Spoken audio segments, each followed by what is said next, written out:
Hello दोस्तों, welcome back to my YouTube channel. तो आज के वीडियो में हम क्लास करवाने जा रहे हैं फार्माकोलॉजी की। फार्माकोलॉजी क्या है, पहले के सेशन में आप लोगों ने देखा था कि कम्युनिटी हेल्थ नर्सिंग का क्लास करवाया था। तो आज मैं फार्माकोलॉजी का चैप्टर स्टार्ट करने जा रही हूँ। तो सबसे पहले हम जानेंगे कि फार्माकोलॉजी है क्या। तो जो विद्यार्थी स्टाफ नर्स का तैयारी कर रहे हैं उसके लिए एक चैप्टर इंपॉर्टेंट है।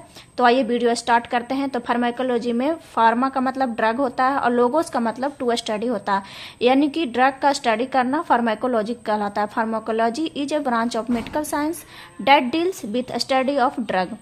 ड्रग का लैटिन मीनिंग क्या होता है, ए ड्राई हैव होता है।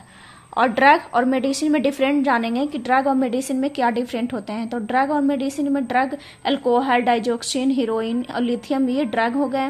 और मेडिसिन जो अल्कोहल है वो मेडिसिन नहीं है, लेकिन डाइजोक्सिन है जो मेडिसिन है, हीरोइन है जो मेडिसिन नहीं है, लिथियम है जो मेडिसिन भी है और ड्रग भी है। यानी कि all drug are not medicine but all medicine are drug. मतलब कि सारा ड्रग मेडिसिन नहीं हो सकते, लेकिन सारा मेडिसिन ड्रग हो सकते हैं।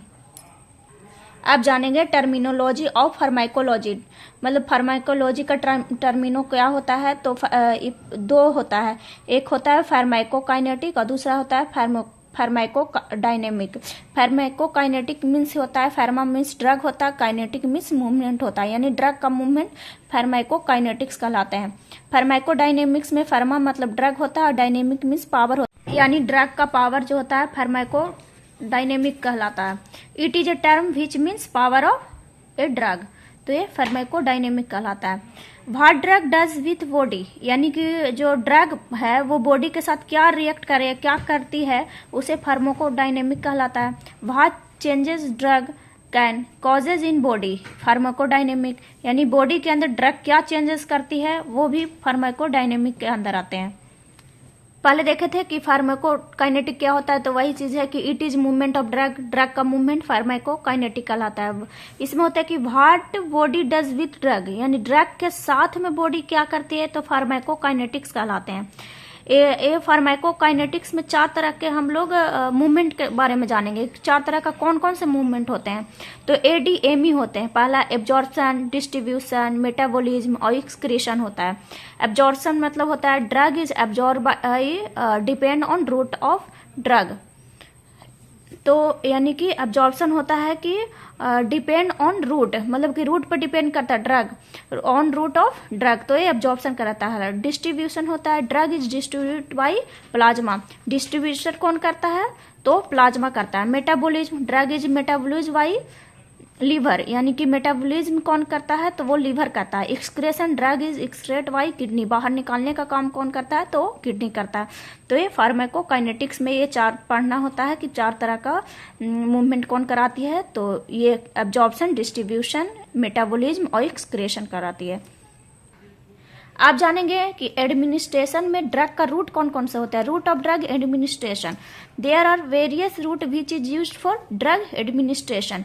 Drug availability in body depend on route by which drug is given. तो टू टाइप का रूट होता है, जिसमें पहला होता है सिस्टेमिक रूट और दूसरा होता है लोकल रूट। सिस्टेमिक रूट में होता है कि ड्रग अवेलेबल इज सर्कुलेशन, यानी कि जो हम लोग ड्रग देते हैं, जो रूट मतलब कि जो मेडिसिन देते हैं वो हम लोग मतलब कि उसका पूरा ब्लड में चला जाता है। यहाँ पे दवाई क्या होता है, पूरा ब्लड में चली जाती है, तो उसे सिस्टेमिक रूट बोलते हैं। लोकल रूट में क्या होता है कि drug is not available in systemic circulation given local, यहाँ पे दवाई जो होता है ब्लड में नहीं जाती है, तो ये लोकल रूट में कहलाते हैं।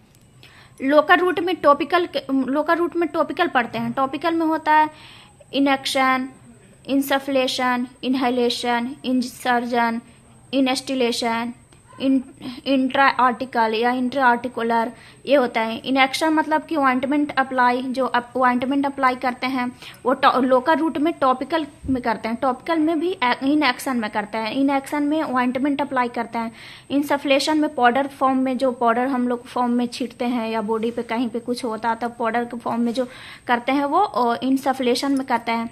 इन इनहेलेशन में वेपर फॉर्म में करते हैं, जो वेपर देते हैं वो इनहेलेशन में करते हैं, जैसे कि निमलाइज वगैरह देते हैं तो इनहेलेशन में आता है। इंसर्जन में सेमी सॉलिड फॉर्म में आता है, और इनस्टिलेशन में ईयर एंड आई ड्रॉप जो देते हैं इनस्टिलेशन में होता है। या दूसरा होता है डीप टिश्यू होता है, वो दूसरा होता है लोकल में होता है, एक टॉपिकल एक डीप टिश्यू होता है। तो 2 टाइप रूट में आप लोकल रूट देख लिए, और यहाँ पे हो गया सिस्टेमिक रूट। तो सिस्टेमिक रूट में इंटेरल और दूसरा पेरेंटल जानेंगे। इंटेरल में ओरल, रेक्टर और सबलिंगुअल देते हैं, और पेरेंटल में आईवी, आईएम, सबक्यूटेनियस, इंट्राडर्मल, ये पेरेंटल में देते हैं। ये सिस्टेमिक रूट में दिया जाता है। तो जानेंगे कि आईवी रूट क्या होता है, पेरेंटल में आईवी रूट क्या होता है। तो आईवी मतलब इंट्रावेनस रूट होता है। कैन बी यूज 3 लाइन्स होता है। पहला मतलब कौन कौन से रूट से, मतलब आईवी रूट में 3 लाइन होते हैं। एक पेरिफेरल लाइन होता है, सेंट्रल लाइन होता है, पीआईसीसी होता है। पेरिफेरल लाइन होता है पेरिफेरल कैनुला, और सेंट्रल लाइन में एसीवी या आईजेवी, सब क्लेवियन वेन या इंट्रा जुगुलर वेन। और पीआईसीसी मतलब होता है पेरिफेरल इंजर्शन सेंट्रल लाइन। तो इंट्रावेनस में सबसे इंपॉर्टेंट होता है, मतलब सबसे ज्यादा कौन यूज होते हैं, तो पेरिफेरल लाइन होता है, जो पेरिफेरल कैनुला से मतलब देते हैं वो पेरिफेरल लाइन होता है। Drug can be given as a bolus और इन्फ्यूजन फॉर्म में। ड्रग कैन बी मतलब कि जो ड्रग देते हैं वो बोलस और इन्फ्यूजन फॉर्म में हम देते हैं आईवी रूट से। आईवी में कॉम्प्लिकेशन ऑफ पेरिफेरल लाइन्स का क्या क्या कॉम्प्लिकेशंस होते हैं, तो थ्रोम्बोफिलाइटिस होते हैं और इनफिल्ट्रेशन होता है। इनफिल्ट्रेशन होता है यानी कि पेरिफेरल लाइन से अगर हम उसका कॉम्प्लिकेशन 2 होते हैं, एक तो थ्रोम्बोफ्लेबाइटिस होते हैं, एक इनफिल्ट्रेशन होता है। इनफिल्ट्रेशन में हो जाता है जैसे ये हो गया वेसल्स, ब्लड वेसल्स हो गया, इसमें अगर आप कैनुला लगाएं तो यहाँ पे अगर रेड या स्वेलिंग हो गया, इन्फ्लेमेशन हो गया, तो ये थ्रोम्बोफ्लेबाइटिस कहला जाते हैं। और अगर ब्लड कैनुला अगर आउट साइड चल जाए, मतलब कि ब्लड वेसल से बाहर चल जाए, यानी आउट साइड में जाकर के कहीं पे लीक हो रहा है, यानी कि पानी बाहर की ओर निकल रहा है, जो आप वेन से जो फ्लूइड चढ़ा रहे हैं वो कहीं बाहर निकल रहा है, तो अगर फ्लूइड भर जाता है बाहर में तो इडीमा हो जाता है, तो उसे इनफिल्ट्रेशन कहलाता है। तो ये फॉर्म में होते हैं कॉम्प्लिकेशन।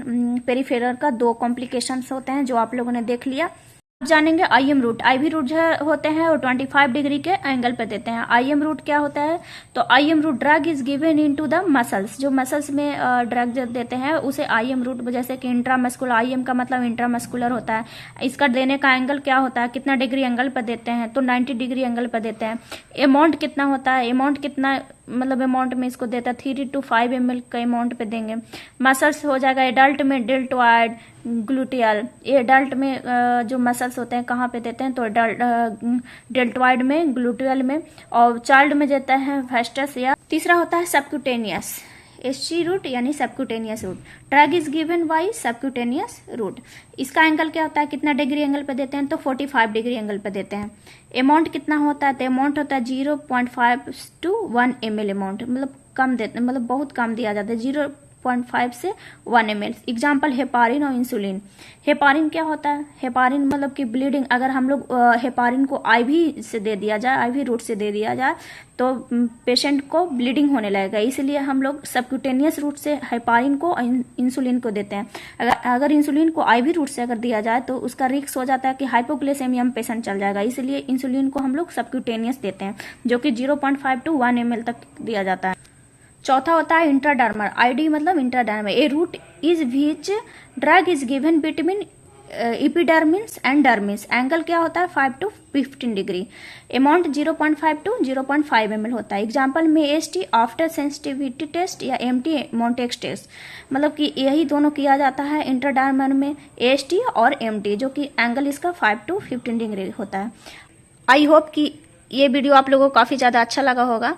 अगर वीडियो अच्छी लगी होगी तो कमेंट सेक्शन में ज़रूर बताइएगा। आपके लिए डेली डिटेल एनालिसिस कराऊंगी। Thank you.